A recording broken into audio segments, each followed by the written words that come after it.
Welcome to the last breakfast. Please enjoy the video. You start by defining the precise input sequence you want to automate and why: repeatable timing, reduced fatigue, or consistent output.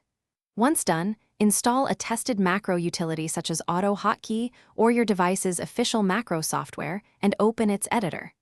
Make sure to map the action to an unused hotkey so you don't conflict with existing bindings. Write down where you need short pauses, 0, 5 to 1, 0 seconds, and test them manually before recording or scripting. Now capture the action. Either record the exact keystrokes and mouse moves or compose a script line by line. If recording, trim redundant events and remove accidental inputs.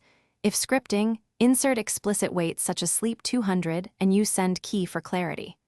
Once you have a working sequence, wrap it in a trigger, hotkey, or toggle, and add a loop or conditional so it behaves predictably. Make sure to normalize timings to handle slight network or system latency. Finish by testing deliberately.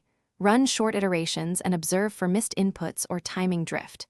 You'll refine by increasing weights where actions fail and adding simple condition checks to abort or retry. If something goes wrong, toggle the macro off and use an emergency stop hotkey you defined earlier. Make sure to disable the macro in any environment where automation is prohibited, and keep a small failure log so you know whether to adjust delays, reorder steps, or simulate alternative inputs.